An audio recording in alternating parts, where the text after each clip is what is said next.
see what they decide to go with this time around. But as you said, Kog'Maw is kind of the belle of the ball right now, left up. Cop's got some good stats on Cog. Definitely has some good games there with the KDA for that champion. So if he were to get that in his hands, they take that away, as we said. No. No, they don't. So forget about that nonsense. The Hullabaloo has been banned out. So, Quas, what do they get? So, if we were sort of going down tier lists here. Okay, so there is the split push. Sorry, going back to that. But if you're kind of going down the tier list, Lucian is probably higher priority. But you know what? Say Lulu I have still. seen some very strong Graves play. I am a little biased because that's my favorite AD carry, but XQ in China, beautiful, beautiful Graves play. I believe that champion is ready for competitive play in North America as well. And since there's so many AD carry bans, he might make a showing. But what we've got on the board so far, the split push once again from Quas. We'll have to see if he goes with such a high damage build this time around again, or if he decides to change it up. Man, CLG, they'd be going back to the old days if they locked this in. Just remember Hot Shot, or I should say Farm Shot GG in the top lane on Nidalee on Shogath, taking 4 guys at the bottom lane so the team can do Baron by themselves. Classic. Brings me back, Riff. Oh, man. Here's some adaptation. Oh, the switcheroo. Okay.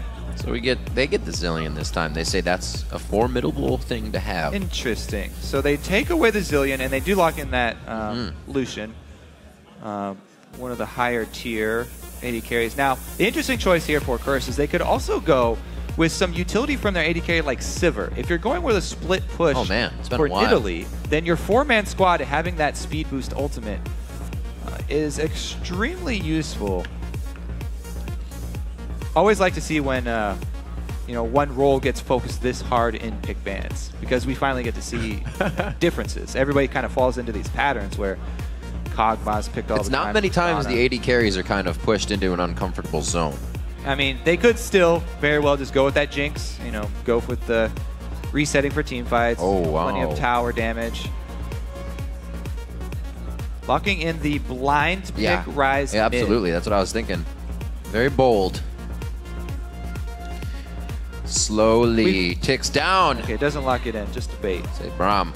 Wow, that front line. Pretty good disengage so far. Nunu with the zone control as well as Braum. Keep an eye on how Dominate maxes his abilities this time around. A lot of Nunu's on that consume lately. For the objective control. Now, let's see how CLG really tweak this one, because so far they've decided to try and steal away from Curse, adapting that way, so that Curse can't perform the exact same strategy. Right. But then are they pushing themselves into something where they're not doing what they came into the week planning to do? Well, exactly. So they need to figure out what is the best way for us to use Zillion. Are they going to have actually a mid lane Zillion, or send him to support as well? We may see from the type of jungler that they decide to use. Will they use an offensive Kha'Zix? Whoa, nope. It's going to be a Maokai that could either go top. So this could be a support Zillion, mid-rise, top Maokai. Right. Or it could still be a jungle Maokai and then have a solo. Oh, man. Send those guys to solo lane. So there's still options for them. Oh, Caitlyn. We also forgot about the Caitlyn. Cop's first true love. Cop actually had good results. He didn't play many games of it in the spring and the summer. I guess I should just say spring. But he had good results on Draven. Good amount of wins, like 3-1 or something probably. Yeah, Syndra remember again. the days of the cashing in for stacks for Cop. But he would always cash in like one after the other, and he'd never get any stacks because the kills just came in. Good games. Good games. All right, well, they would just return to the Jinx. Yeah. Very, very strong for that late game. But again, her positioning is going to be key for them. There's a lot less leeway for Curse this time around. They are really going to have good positioning with the 4-man squad. Nunu, if you use Nunu for disengage, the thing is that you often have to sacrifice the Nunu for that. And he will have to give up his life. We'll see how well Braum and Nunu can combine to keep Jinx and Syndra safe, because Syndra and Jinx, if you are not going to get a kill very quickly, they have low mobility Right. And Maokai will be able to get right in there. Twisted Advance, very easy to target. It's really their initiation right now. They don't have anything else besides that. Yeah. The problem for me is past Nunu. that if you're going to have a Maokai here, what's going to deal with this Nidalee split push? Because Maokai, there's no way he's going to do that. So Maokai wants to be You're safe in that lane. He wants to hard engage. He wants to force the fight on the 4-man squad. So it is going to be the top lane Maokai. That's probably going to be a lane swap there. Nidalee would definitely dumpster him. We'll see how the early ward game goes down, because you're going to have to get some vision down to see where these lanes are going. Yep. But again, that last pick, Kha'Zix, he's really risen up alongside Nunu.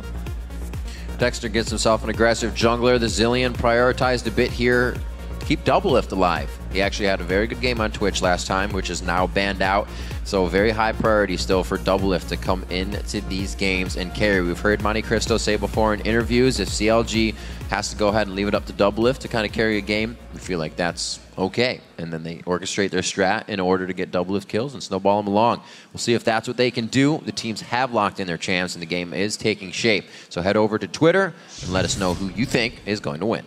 All right, just tweet either the hashtag CRS win or CLG win to @LO Esports, and we will be checking back in to see how the vote has shifted as the game plays out. And I guess it plays into a positive as well, because Jat's saying he can hear Doublelift from the back. And I know I've never heard Doublelift really talk. Mostly CLG's quiet. You'll hear Alpha sometimes. Yeah. I remember one time in their game versus LMQ when they were in the base and Doublelift is yelling. He's like, "This is our last chance." And he goes and he chased down Ackerman and he gets 100%ed. Right, but being that positive, the team has to be riding that wave. Again, the ability to perform here, coming back from Korea, everybody thinking that they're going to be Super Saiyan right now and come into these games and pretty much just kick everybody sky high. There's tremendous pressure on the CLG players right now, especially coming out losing the first game. You know, will they be able to perform under this pressure and keep cool? It looked like they were dealing with it okay so far. But, you know, those kinds of problems can resurface fairly quickly under very high amounts of pressure. We'll have to see, though. Link is going to be on that rise mid with the double mobility summoner spells. We'll see if he's able to dodge the Syndra damage early on. He has not gone for boots to dodge. He's decided to go with just Health Crystal. Wow. A little bit safer in case he's not able to dodge, and he does get a visit early on. Ooh, that's that dangerous scenario, though. You do not want to fight Nidalee over that tri-bush positioning.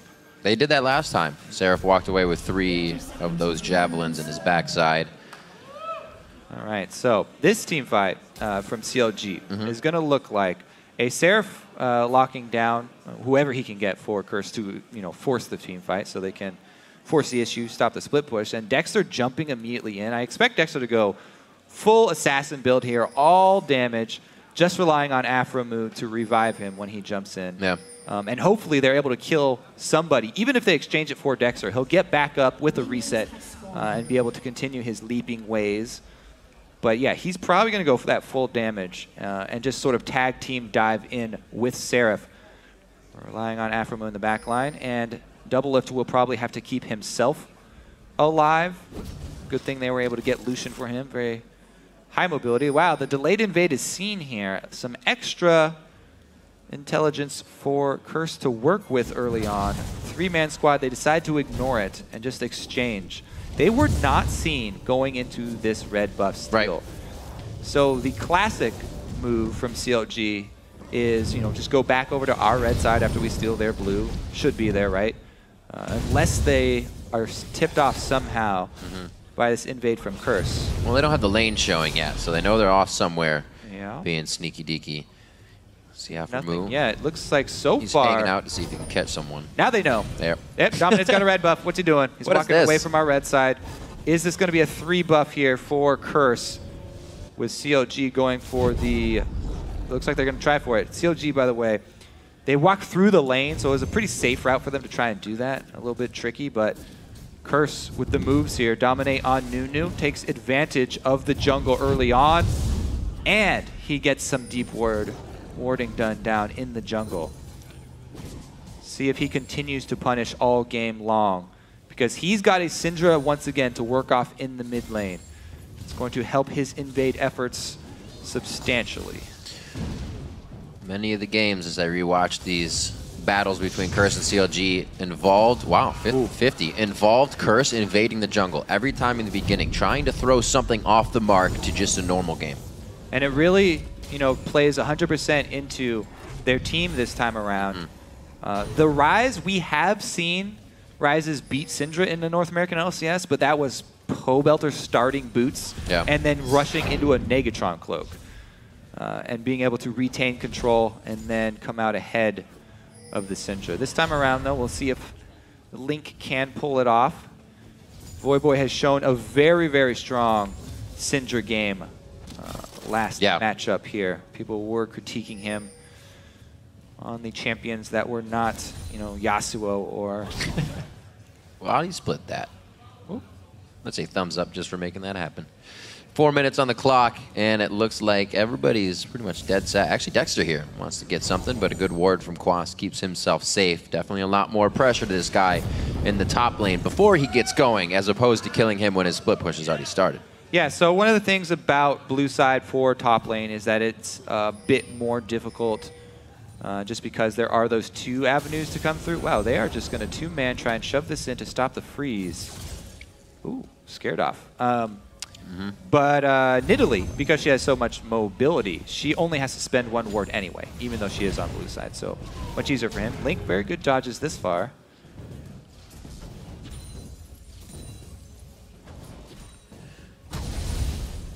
All right, we'll see CLG and Aframu. Seraph and Aframu, I should say, in this bottom lane now, not allowing Cop and Xpecial to get any sort of advantage that they did last time. We saw them get a bit of an upper hand onto Doublelift and Aframu, but this time it's a bit more crowd control and they can't keep going on the engagements.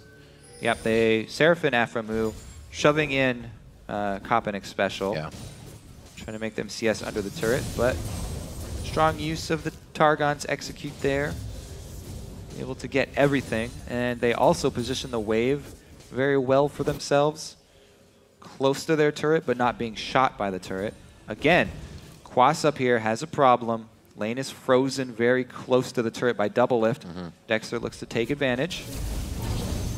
Oh, he got the Ardent Blaze on. He's going to have a little bit of passive movement speed on this. Quas dodges out on the slow for that one. So he does waste a flash there. Dexter, he is making some return trips, though, one after the other. Not quite able to complete that auto attack animation and get the slowdown. Showing top, Curse, predictable reaction, go for the dragon bottom side and dominate on Nunu. Should be able to secure that. They can also get some really nice vision after this as well. Seeing the Dexter probably backed or is still in the top lane, they should get some forward wards here. They should be safe.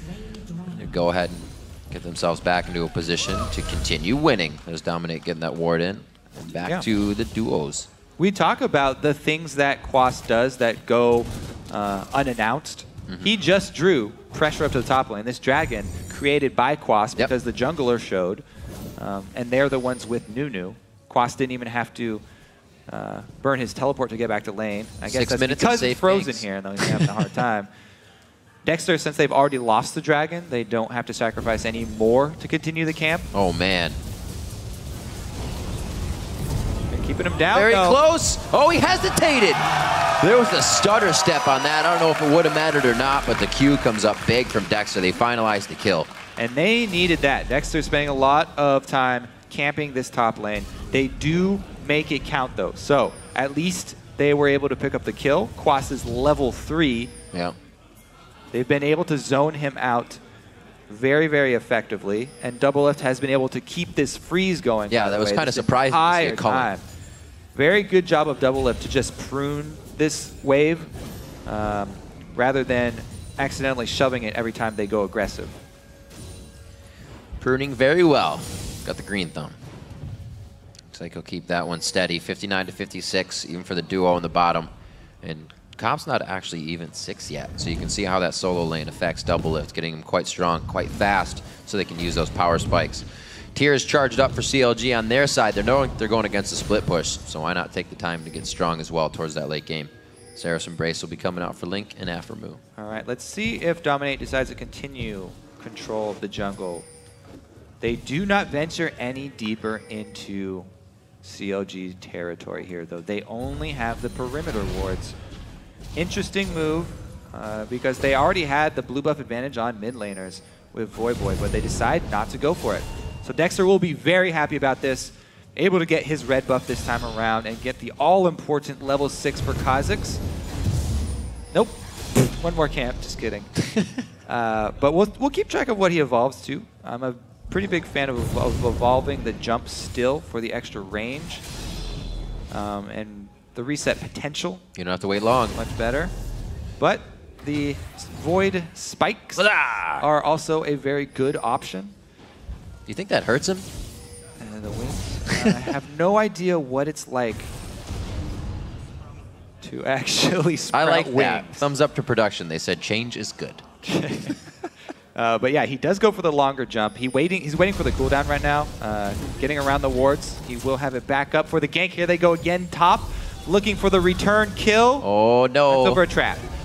Quas trying to extend his 9 lives. Yeah, he gets out with one of them again.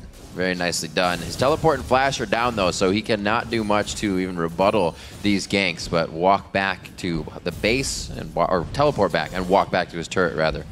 Link with blue buff in mid lane. He's almost Interesting roam. 10 CS down here as he's getting charged up. Voyboy getting not something we saw before. The roam from mid lane was non-existent last game.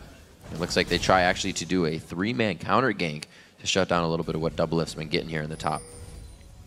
Yeah, very clear strategy here from Dexter. Stay top all day long, keep this Nidalee down, avoid the split pushing as long as possible. He used his flash for that. No. Well, miscalculated slightly. You know what? 50-50. That could have been a hashtag LCS big That play. is not a 50-50. You can 100% judge the time of a recall. That is not left up to chance. It's the same every single time. Gotta give him the benefit of the doubt. We've all been there, done that, and it happens. Bit of a cooldown to wait for in the mid lane now for Voyboy. Back to the bot here. Seraph doing a bit better this time, given the support of Afro Moo. It looks like Xpecial still has no trouble going aggressive, trying to get that concussive blows knocked down. Doublelift switched up to the solo carry role here, doing a good job for himself. Also, though, nice to be a solo carry when you receive every single gank from your jungler. See if it pays off, because the first blood money did basically pay off for that dragon money and got CLG back up to even here. Really, we'll see if it tells in the effectiveness of Quas later in the game. Can he ever get to that point? Because once again, Wave pushing back towards Doublelift. He's doing a good job starving Quas. You should put a trap in that brush. I don't know. Well, no. The thing is, he evolved his wings, so even if you get close enough to put the trap, you're in range for the jump. So he'll get a jump auto attack slow off either way. It's like so tense when he walks up. Oh. Dang, he tried for it. That is a hard, that is a hard ward to place. You guys didn't see that. Nobody saw that. So, if you place the ward over 50%. Yeah! If you place a ward over 50% through any terrain, then it will jump to the other side. But wards don't jump, Kobe. He had the angle slightly off there. There's only a small point where you can actually get that ward. He scarred it. You can get that ward into that bush if you place it just so. But he fails twice. However, traps do save him. I was wrong about the trap range there. Not able to get the jump off in exchange for it. And he's completely safe. Dexter kind of hesitated. Holy moly. He's back. He's created a whole city up there. It's not just a camp anymore. He's got brick and mortar walls. Dragon number 2 is going to go down in exchange for that camp. He's still got the wards. Starting to garrison up a little bit. He's going to stay and steal white. So they've been here long enough, I'll take something. Goes ahead, he grabs that. Quas, if he can continue to stay safe, and they should figure out that Dexter's going to stay up here. Definitely take some advantages on the other side of the map. Dexter, again, going pretty hard. Obviously, just going to push him out on this one. All right, so this answer, though, is just going to be for the bottom turret. Yep. So the extra dragon gold will still stay in Curse's advantage. Blue buff numeraire. Oh, no. There we go. As long as it doesn't run back. Boy Bjergsen should talk about how to take that on the other side. Bjergsen did have a little trouble with that yesterday. So but they got it eventually. They did. They did. That's what counts in the end. So we got Infinity Edges on both sides coming out. Double lift favoring the critical strike a little bit more. Freak actually denouncing tons of damage for Triforce last night in the Challenger Series. He said tons of damage for Infinity Edge. Yeah. That was it's pretty scary time. But looks like the 80 carries, they're on that boat as well. Let's see how they transition here after their bottom turret's been taken. Yeah. Woo! Jinx poke is going to make it very hard to guard a turret, Kobe, when you're down to half HP before it happens. So mid will fall here. Opened up like a curse. Oh! Map pressure! That's the off. He got it off. He's shifting time. Good slow. Whoa! Tries to flash over that. He still got slowed here. Dexter goes in, but he has no kill potential, so he's forced to flash out on that one. Nobody can follow him. Getting a little too hypey on that, and they're going to go ahead and get a double kill. Cop gets excited. That is very bad news for CLG. Losing faith here. They decide to re-engage after no chrono shift, and Aphromoo is basically out of the fight. They don't really have damage in their builds going into these fights yet. Plus, not only did they engage the losing fight, but they engaged the losing fight with teleport and flash from both of their divers. Yeah, that's true. Unfortunate. Tears don't do damage. Tears are delicious. 14.5 on the clock. Huh. Curse cleaning up those tears right now. 2-1. The game is not out of the hands of CLG by any means yet. Cop doing a great job. Passive attack speed to just drop turrets. Curse is getting all the control they want here in the mid game. So waiting around a little long here, though. Several members of CLG are coming up. What? Whoa! Oh! Several members of Curse are coming up as well. Cop takes a bit of damage there. The ultimate could keep him alive long enough to cancel out Cop. Seraph goes down. Cop's going to say later. He is not freezing for anybody. Curse. Can he get Xpecial out alive? Dexter's actually trying to get in range of Cop as well. Cop didn't get out trying to save Xpecial. Both of them are going to go down. And it is going to actually be Link that goes the long haul to pick this up. Double lift. He sees that he could be in trouble in the bottom lane. Yeah, what do they get out of all of CLG's commitment up top, though? Curse had several members in base. Voyboy didn't get anything for it. Dominate was not able to clear wards. They did defensively ward up their top side, but a pretty clean pickup there for CLG. Reinforcements arriving in time to answer for Seraph. So they do get one extra. Got to be careful here. He's messing with RNG, hoping he crits more than Nidalee hits. Well, also the thing is here that this Nidalee, they've kept him down so much. He's 2 levels under double lift. So again, here we see Seraph. Seraph knew that he had the team coming in, but they were a little bit too far behind. And Aphromoo, doesn't look like Chrono Shift was up. That may have been the miscommunication there. That Seraph was hoping that Zillion ult was available, but it was not. Oh, a little bit of the bait. Nice glacial fissure. No red buff or any damage to come from the outside. Oh, he's so close. He gets the bomb on. That's one of the worst feelings in the world. They are picking on Quas this game. As they should.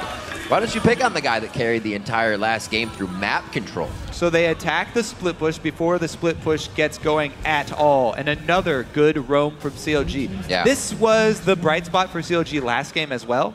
Even though they had their fair share of mistakes, they did make a lot of good mid-game choices. And their movements across the map, whoa, left the Baron pit. Whoa, indeed. This is going to be big with Jinx. The Infinity Edge is out on her already. Tisk, tisk, yeah. This is going to be Baron. And that is 17 minutes from Curse in the game. Is Dominate? He's got the level on Consume? Yep. Yes, he does. Nom Nom, thank you very much. The Pink Ward is late, and the rest of Counterlogic Gaming follows suit with that lateness. They're going to be just kind of... He's toast. With that Baron. Oh man, no red buff this time. Gets that movement speed. Trying to mark him with the Javelin. Cannot get it. We'll see how CLG kind of reacts to this. They have to assess what they can do in these fights now. Just so close. Yeah. So now it's Curse activating this 18-minute Baron buff is ridiculous here for Curse. Kind of kills anybody's power curve if they're going down at this point. Yeah, the thing is, CLG, going right back up. They've got the Kha'Zix, so if they are forced into a team fight here, Dexter, whenever he jumps in, he's going to die very, very quickly. And that means that their Chrono Shift cannot be wasted. It's going to have to be pretty much used on him. So there's not a lot of options for CLG, and their wave clear is fairly low. Rise pretty much has to use his ultimate for their wave clear, or they have to call Seraph down. Really, CLG just want to hang on right now. They've got tier and 2 rods. They're charging. Those rods have only been max 4 minutes on Quasses, so 80 AP. There's done again. Oh, he's saying hit me again. Yeah, super minions. Well, not they got the dragon super during minions, this revival. but super job from the minions. Oh, wait a minute. Doesn't want to go down this time. Getting out. Very nicely done by Aframu to take the most amount of damage that he can. The rest of the team, though, may be in a sore spot to complete this fight. Oh, it goes to double lift. He walks on top of that situation to make sure he's the one hit. Dominate can't get the right ice ball off. Oh! They are slowing still. There's one. He finds it. Very nicely done to predict the movement and the path of Aframu, taking him down after a coast-to-coast run, and Curse is running away with this game compared to game 1. Yeah, there's no way that you can escape a team with Jinx, Nunu, and Nidalee on it. The chase of that team is ridiculous. There's no way that you're going to be able to get away after a bad exchange like that. And you could tell as soon as that Chrono Shift was burned, CLG, half the team just wanted to ditch him and leave. But they did stick around. And a couple more bit the dust after Curse were able to rotate. Gonna try to save face. Let's see here. 4 members versus Blue Buff. Again, Syndra. My word. That's just not even fair. All right, do let's this look one again. more time. Another Fog of War. Yeah, well, he just placed the he ward. was putting that ward down exactly. at the time. So you're right. It's the Fog of War that gained them this pick. They stick around, get the knockup, get the extra damage, and it buys enough time for the team that was doing Dragon to swing up to mid lane. And now you can just see it in action. The Blood Boils, Ice Balls, Nidalee with her own speed boosts, and Jinx does get a reset to join in the back. All that kind of stuff. Bunch of malarkey. But it's winning. Definitely giving them what they need. This prediction. Whoop. Nicely calculated. As Freak would say, because math. 34 to 29,000. That gold lead has been the biggest we've seen between Curse and CLG here in this game. Yeah. Boy setting himself up from safety, Scatter the Weeks. This is looking very, very promising for Curse. This whole series. The question... A lot of momentum here. The question of the internal problems for CLG and the possibility of, quote-unquote, tilting if they do get behind early in this series is a very real concern for them. And it seems like definitely after that, especially the engage mid, where they burn the Chrono Shift and then they burn Teleport and Flash to engage on the Curse team, it seems like there are definitely still some lingering issues for CLG that need to be dealt with. It wasn't a game they came into to have a plan. Their plan was to stop Quas, not really stop Quas and then take over. And once Quas wasn't really stopped, Curse already had everything in motion. Cop had already gotten a few kills in the bottom lane. Now 5-1. You said it before. The Blood Boil on top of every other utility that this team brings from their passives and whatnot is just too much so far with a 6,000 gold lead. Yeah, they committed everything to stopping Quas. That was a lot. That was the 6 minutes of games. The whole plan there for CLG, giving up all dragons. It seems Curse gets that early lead, get a first blood. They didn't get it this time, but they answered very fast, and they used that lead to get everything they want. Whoa, Seraph coming in hot. Here he is, home garden in. He could be chopped up. He gets caught in the last one. They have time to focus down Link. Teleport coming in as well. Quas is right in the middle of the fight, playing it like he's Mundo. Seraph trying to run out. Him and Link have just the same amount of health, equaling 800. But now it's all down to 0 across the board. Dexter running for the base. He's the only one, 75% HP, and the Nexus turrets, rather inhibitor turrets, are going to start falling. Hey, we talked about it on the preview show. Curse's recent performances absolutely ridiculous. Have been ridiculous, and they continue them here today. After those 3 weeks playoff practice, showing up big once again. It's not just in scrims. They're performing here in the LCS. Curse bring out the same composition, but go so hard they don't even have a chance to use the split push. 22 minutes in, they're going to be taking down Nexus #2 on to game 3.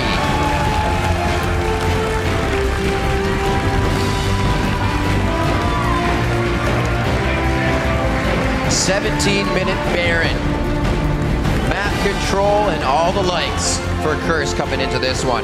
The early invade, denying both buffs on that one. They took the blue on the side of CLG for Curse, but getting all the starts that they needed. Champion select for CLG went down to the last second each time, considering all of their picks from seeing the same Nidalee composition come out, but it still took them the full champion select to come up with something. They wanted that Zillion. They couldn't get to a point where any of those things worked.